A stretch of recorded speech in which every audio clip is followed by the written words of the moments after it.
In this episode of ICS Connects, I'm speaking with Tom Reiser, and we talk about the way associations have handled this COVID-19 crisis and what the future for associations looks like in general. So listen in and let's explore the future of exchange. Hello everyone and welcome back to ICS Connects. I'm here today with Tom Reiser. He's the Executive Director of the International Society on Thrombosis and Haemostasis, and also kind of, in my opinion, quite a forward thinker and a kind of key opinion leader in the world of associations and association management.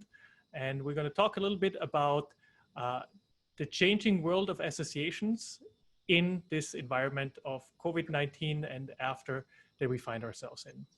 Welcome to ICS Connects, Tom. Servus, Matthias. Servus. Tom, quickly, you are in Washington, D.C. right now. How is the situation? How are things going right now, just in general? Do things seem under control where you are? So first of all, Matthias, thank you very much for the invitation. It's a little bit strange to speak in English with you, but that's all right. And the situation is probably pretty similar to the rest of the world. Quite a bit of uncertainty, numbers going up and down with the virus. There's, I think, an interesting political element in this country that I don't particularly think is helpful. But other than that, I think we're all in the same storm, not necessarily in the same boat, but we're all in the same storm. And we need to deal with the situation. So it's an interesting challenge and opportunity, I think. Yeah, I would agree. So looking at COVID-19 and its impact it's had, what do you see as the major impact that this pandemic, this situation had on associations in general? I see it as an opportunity in a way that it forces us to do all the things that we should have done earlier, whether it is, a constant contingency or scenario planning, modeling. It is looking at how we can make our business more diverse, that is not dependent on maybe one aspect or another aspect.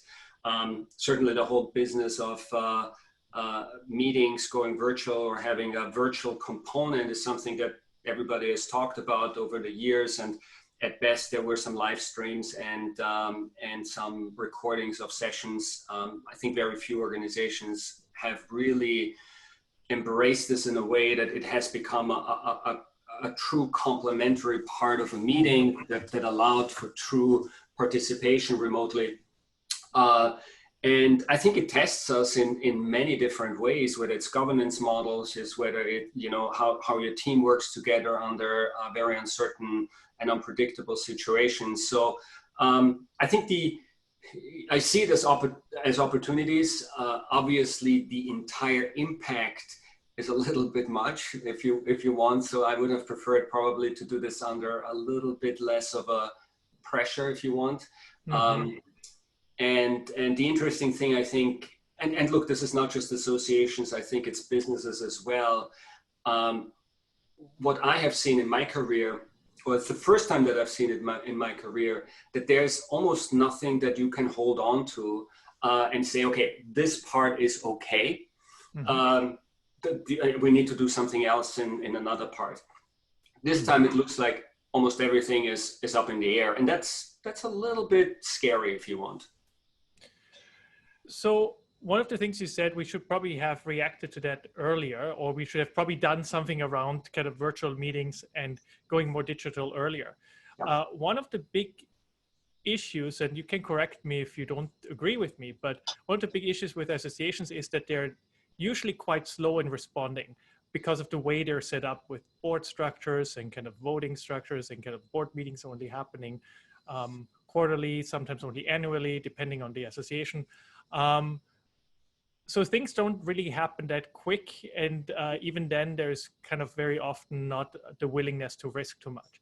Do you actually think things would have happened at all if we didn't have the pandemic to go into digital? And the follow-up question, how did we actually, were we able to overcome some of the structures that hindered us in the past, this time to actually make changes? I think we would have, to your first question, I think we would have made the changes, but much slower. Yeah. I heard a colleague say in a roundtable discussion, virtual roundtable discussion, we've done more or less in 3 months what normally we would have planned to do in 2 years. And so yes, I think it would have happened. It would have happened more slowly. To your second question, I think also yes, because we have to. This is not something like, and you remember this well, Matthias, whether it was SARS or MERS that flared up, but was gone in a few months. And ultimately, yes, it impacted a few meetings and a few destinations, for example, from a meetings point of view, but it never challenged an organization more fundamentally. This is taking much longer. This is much more across the board, and we have to. And frankly, it is either you do it or you will not survive. And so that's why it's a little hard on everybody, but it's at the same time it's a disruptive moment, and either you make it or you don't. So on that note, kind of like how it hits us hard, I also feel like when we talk about associations, there's quite a big difference, like maybe not at the beginning, but on the long run, between national association and international associations. So you're executive director of an international association. What do you think are some of the unique challenges that international associations are facing moving forward, coming out of this?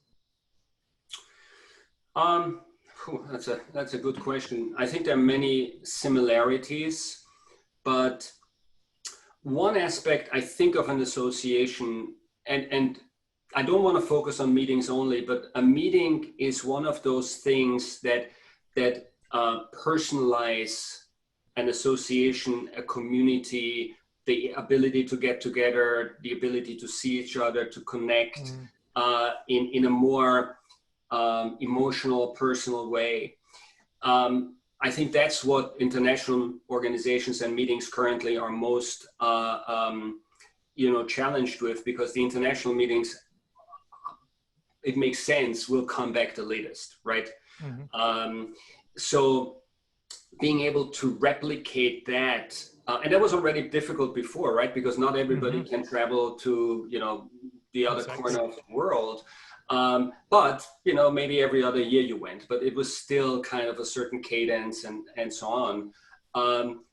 That is much more difficult in a virtual world to replicate that. And look, it may be my age or my generation, but I think there's an emotional aspect to that. And I think there are lots of studies that show that you learn, you retain, you improve better through an experience that is emotional. I don't know that we've replicated that yet electronically or virtually. To look somebody, it's not just to see you, but it's kind of to feel the temperature in a room, or to have fun or whatever. The spontaneity, is that the word? That's it. Yeah, that's it. Something like that. That's missing, right? And we have certainly not been able to replicate that. I have not seen that being replicated anywhere else. I'm sure it's going to happen. And the other part to that is, though, Matthias, and I'm sure you feel the same, this is just an evolution, right? It is, there are going to be new technologies, there are going to be new formats, there are going to be new things that happen that will really complement other aspects. Some will replace things that we were used to, other things will complement it and will ultimately make it a better product as an association. But it's true, associations are probably a little bit slower, a little bit more cumbersome in moving around. But again, this is a great opportunity to put a lens on this, put a focus on it and see, hey, how have we reacted? How should we react? What are some of the maybe governance structures that can or should be different? But one thing, let me say this, that's kind of the first question. Second question overall is, I think that the biggest challenge I feel is currently, because everything is so new and everything is so uncertain, a lot what we're talking about and what we're trying to predict for the future is really opinion based, right? There's very little out there that we can say, look, there is a case study, there's a best practice, there is ABC have done this and these are the outcomes. That's not there. So you might sit around even in your own teams and you may have just different opinions, and that's not wrong. It's just, that's what it is. And that's weird. Yeah, I could not agree more. And I actually really feel like when we talk about associations, and we had this conversation even before COVID, of the importance of international associations staying around and international collaboration and international exchange staying around. I think it's actually something that's on to us to actually protect that and not give in to short-term kind of like, yeah, national associations can cover this quicker, more efficiently, and let's localize it more, the education and the networking. I think actually we would lose something quite valuable that we've fostered over the years if we don't do that. And the two are not mutually exclusive. There's a total space for all of this, right? Absolutely. But, and I think this is again to your point and supporting your point, in a world that unfortunately feels at least more and more, hey, it's our, we're looking at our place and we're not necessarily focusing on global collaborations and exchange and so on, which unfortunately I think you see around the world. That is again a very important aspect. In our case, medical, a medical scientific organization.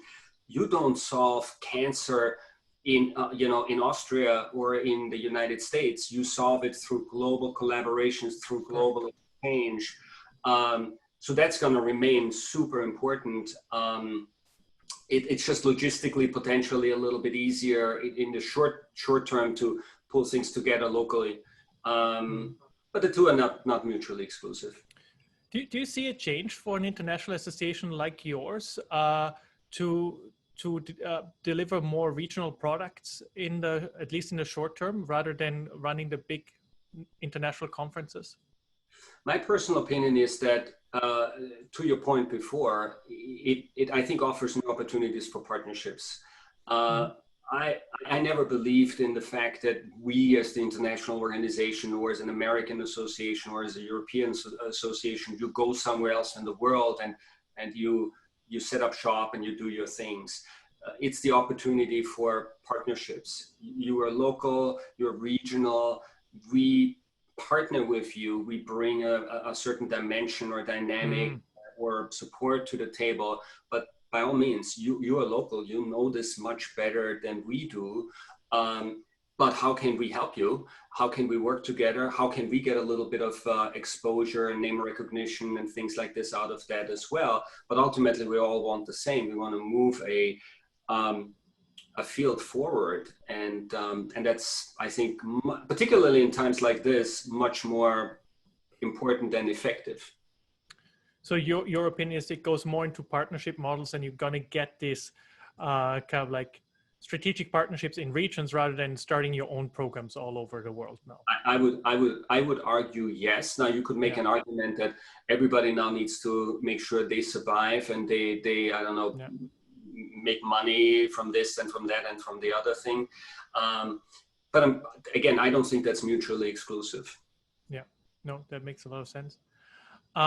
In the way associations have reacted to COVID-19 and to the pandemic, do you have any kind of things that you've seen that are best practices or also some worst practices, like things that you think really didn't work well or where people went into the wrong direction? Of course, without naming any names, I don't want to make this. Well, I just wanted to list the whole number. Yeah. Oh, good. You can. It's always fun. That will get us a lot of clicks, I'm sure. I'm sure. Listen now. At the end of the program, we're gonna listen now. Exactly. I think it's a little too early to say that. Mm-hmm.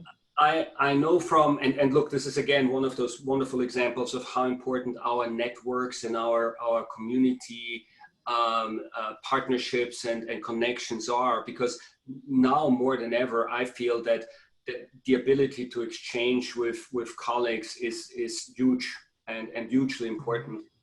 Sometimes even from a mental health point of view, to be honest, Yeah. because we can very easily fall into the trap of saying, oh my God, I don't know how to move forward, and this and that.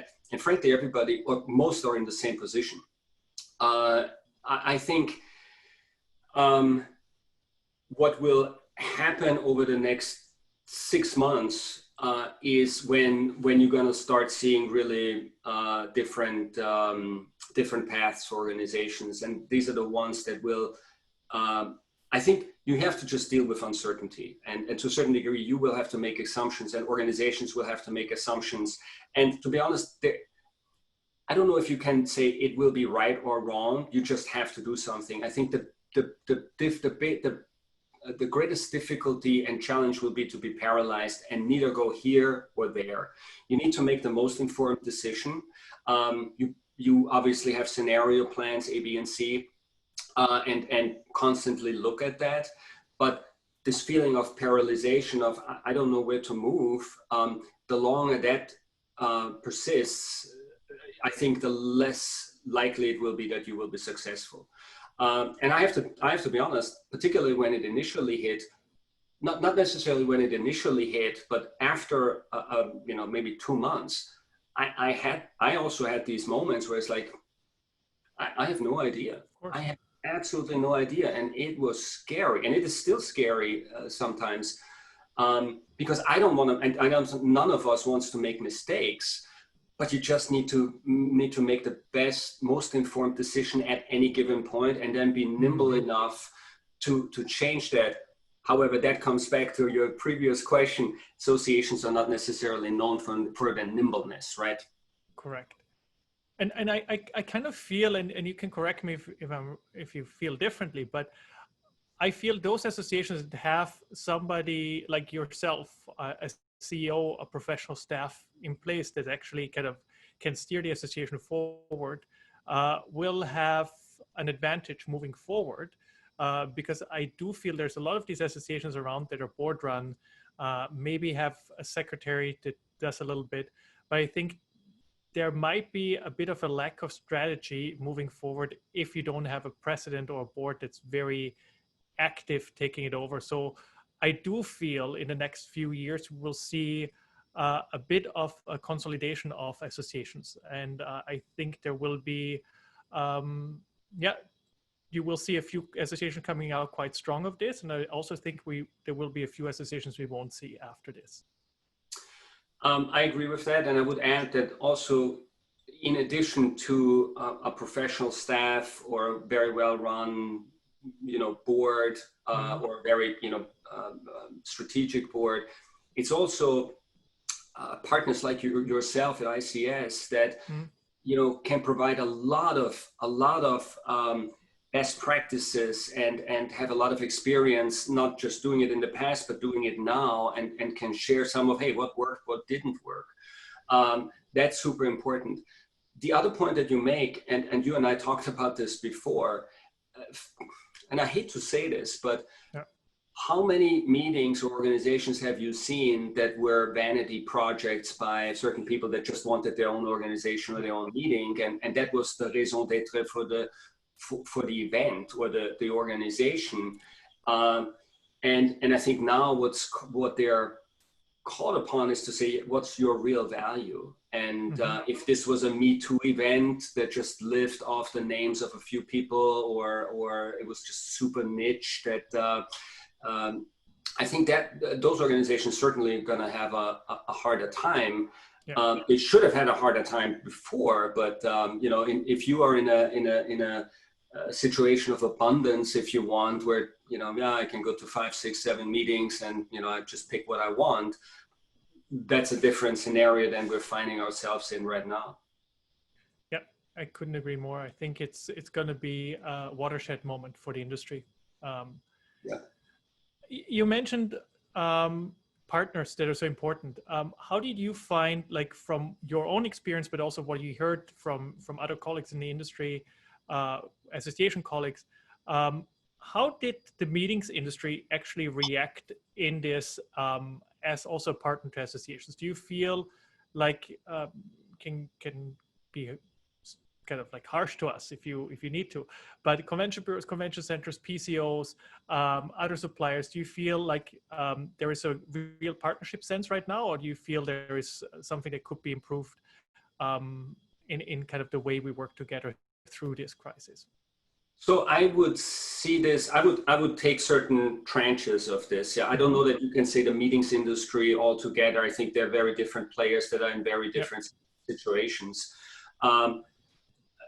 In terms of the convention bureaus, by and large, I think they were super respectful in terms of, you know, they knew when they had to pull back and not do the usual song and dance that they did. However, on the other hand, logically, their business is 4 or 5 years out or 3 years out, and at some point they're picking up again, and they're picking up very respectfully in a sense of it's all about connecting, it's all about bringing the community together, you know, continue to have that exchange. Some of the trade organizations, whether it's ICA and others, are trying to lead the way with novel formats of meetings and play around with it. And I think that's all very, very important because we need to see that as well. And PCMA and groups like this are really trying to predict the future and help organizations with tools to navigate the situation. So that was really impressive, I have to say.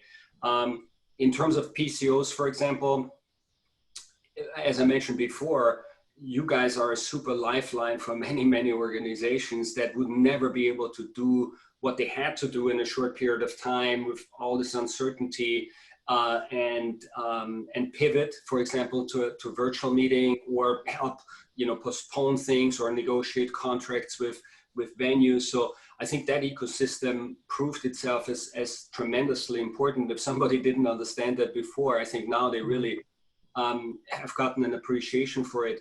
The other partners, vendors, suppliers, I think it's amazing what has come out in a short period of time in terms of everybody offering new systems and platforms and services and so on. It's almost overwhelming.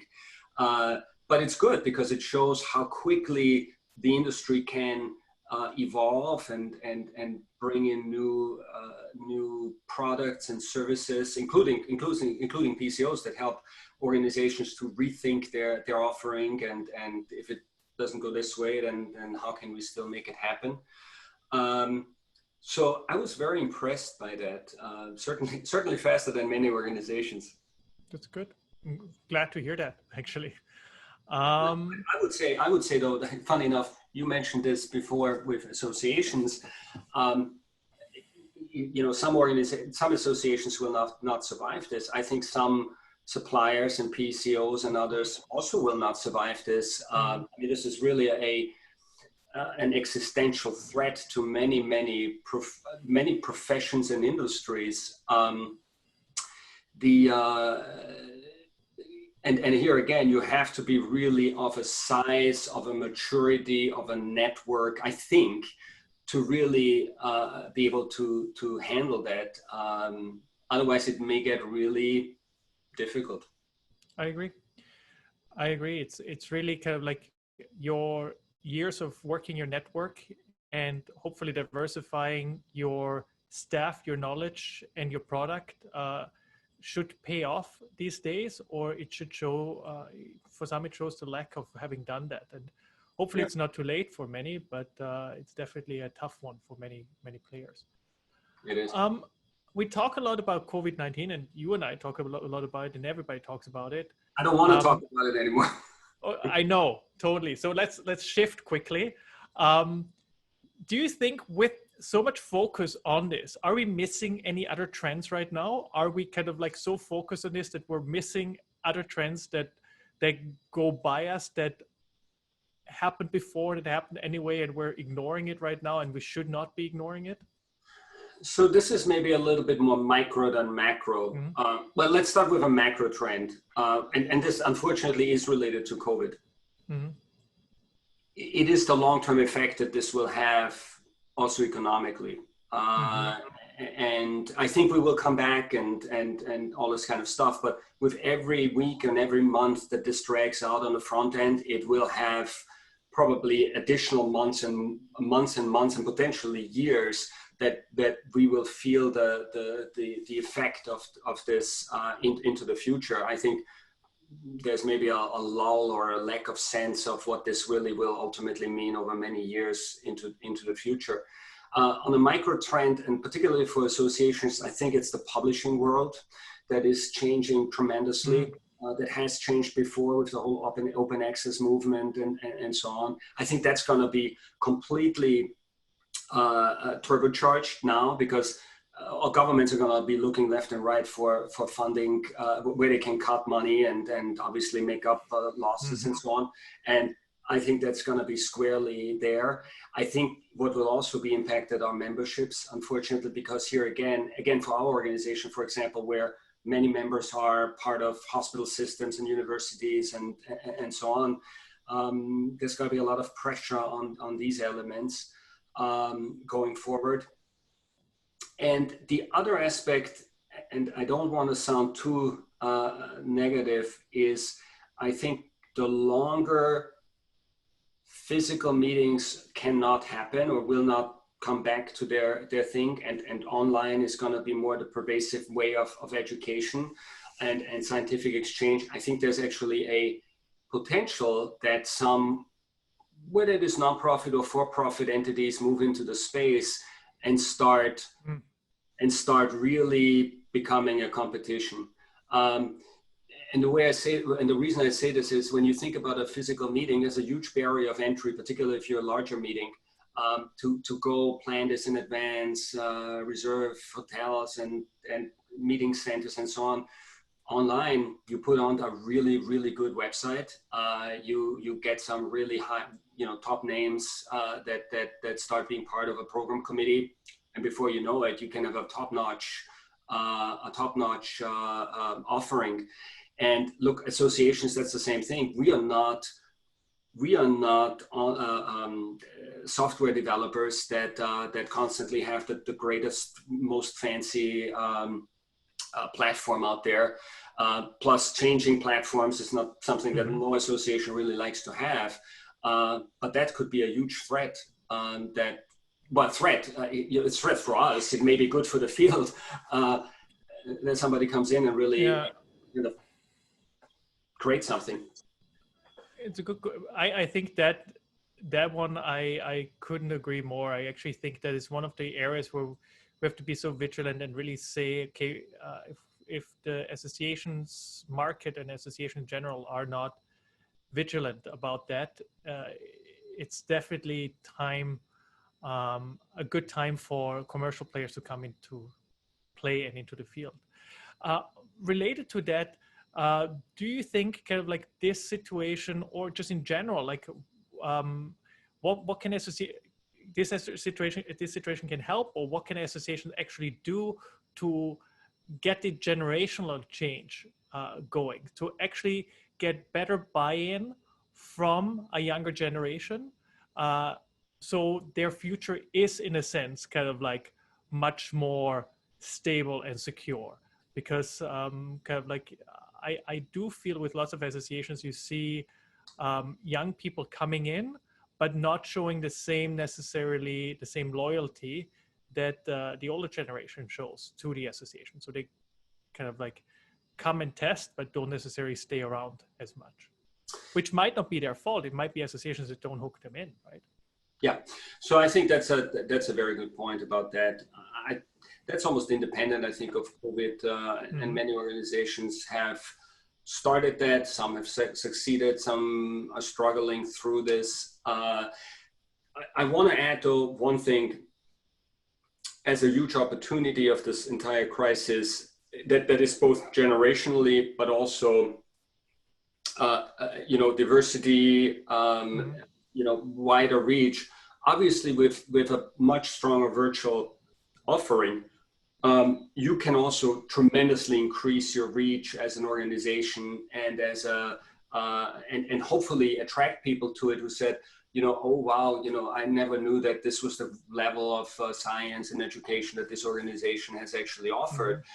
To give you an example, we've essentially experienced a 100% increase in the participation in our virtual meeting than we had at a physical meeting.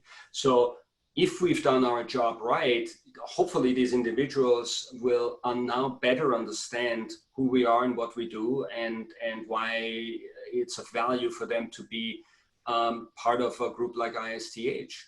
And so that's really an opportunity. Are we necessarily the best in doing it, and are we doing it in really the most professional and innovative way? Probably not.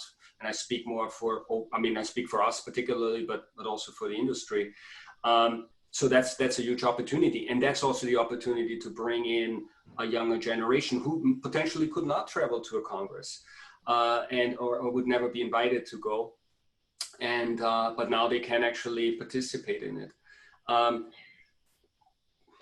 It could also, that's actually one area that I feel quite strongly about too, because I feel a barrier of entry, but second of all, it's also maybe a medium that a younger generation feels much more comfortable in contributing in a much more meaningful way now than if it's just kind of like podium speeches, talks, presentations, posters, all of that, right? So kind of like it could be really used in fostering new talent and kind of having new ways of presenting things. I mean, right now, what we're doing on online and Zoom is still kind of like frontal presentations, 90%, maybe a podium discussion. There could be video productions. There could be all kinds of things that we could ask people to do in the future that make it much more interesting. And that could bring in a generation that feels like, hey, this is catering to my strengths now, and I can actually showcase what I do quite well. And we see that within companies quite a bit. I wonder if that's something that associations could look at and show real change in the way they engage a younger audience. Yeah, and this is another one of those areas where the question is how quickly can you adapt, and how open are you to adapting? And I think we're all just so set in what we've done for decades, right?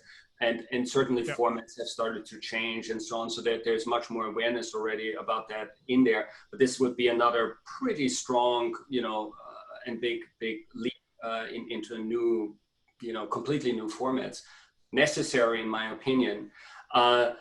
The other aspect is, I think it also depends a little bit on what generation you're talking about. If I look at my nephew, who is 14, 15, so whatever he may do in the future, but he may be a Congress attendee in 10, 15 years. He's completely virtual. That's the way he networks, right? That's the way he's grown up and how he's doing things. But if you look at the group that is now maybe 30, 35, that is kind of what we call the early career professionals in our organizations, they've still been brought up in a bit of the more traditional way. But have a greater affinity with the virtual world. So there it's probably a more gradual approach. And we've heard, and this is completely anecdotal, so please don't misinterpret this in any way, because I think we still need to gather a lot more data from different organizations and the industry and so on.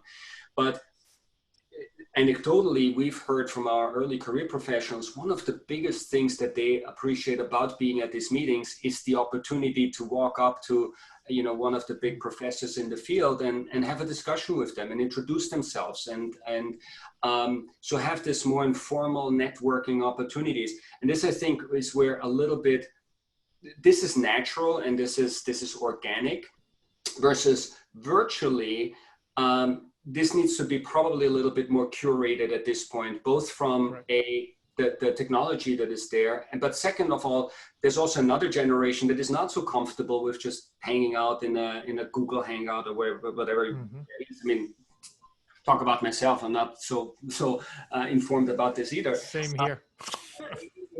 And I frankly, I would much rather sit with you in person, have a coffee, and just do it in person rather than do it this. So this is an evolution, and I think just associations will have to be much more upfront and proactive about some of these changes. And I think this is what this situation has shown us, that to your earlier point, we've dabbled a little bit in this and we've dabbled a little bit in that, but we never really made a very concerted effort of saying, okay, boom, we got to rethink this, and we have to basically potentially build something completely brand new. No, it's also risk aversion to a certain degree. I agree fully on that. And I think that's a perfect note to end this conversation on. I think proactivity, really kind of being open and trying things out, but taking some risks and also kind of like seeing what this moment asks from us. Tom, anything you wanted to add? Anything kind of, any last words of wisdom? I would, and I think this is an interesting one. Is one thing that helps us right now tremendously is we have a really solid strategic plan in place. So there is a guiding document that we can at least use as a roadmap, if you want. We will look at everything and we may say, look, this is no longer not relevant, but maybe it's not a priority in this situation right now, or somebody becomes an even bigger priority. I think, I'm not sure, but I think many organizations don't have that necessarily in place the way they should have. So it becomes even more complicated to now say, oh, we should do this, or we should do that, or whatever. So having this roadmap in place and being able to say, guys, this is what we worked out 1, 2, 3 years ago, is really helpful, because it gives you something to not necessarily hold on to, but refer to, of saying, this is what we decided, recently. So I think this is an element that also organizations will understand more to utilize and do. Matthias, you've been in the business long enough as well, when strategic plans were made for 10 years, right? And then it's just crazy to think that. And then they were like 5 years, and now it was, before COVID, it was even 3 years, and now it's kind of, but not having it is I think difficult, in addition to everything else that's happening. I think that's so important. I think kind of like this roadmap, I think that's a perfect kind of like final tip, because the roadmap is so important, because we need to know where we're going. We need to know the general direction. Even if there is all of a sudden a road barrier, like a pandemic happening, we need to know the general direction where we actually want to end up in, and not just kind of like stand there and kind of like. That's a wonderful example. Yeah, I mean, if we know we have to go to Vienna or to Innsbruck for you. If there's a roadblock somewhere, then we know at least how we get around to it. Exactly. Unless the thing hits Vienna or Innsbruck, then exactly. Then we might have to have a complete. But let's not go there. Let's not go that far. No, thank you so much, Tom. This was very good. I think it's very helpful for anybody listening. I learned a lot. I always love talking to you. So thank you so much for being. Likewise, and I can't wait to do that again in person. And yeah, it's just a different quality. I agree fully. And thank you everyone for listening.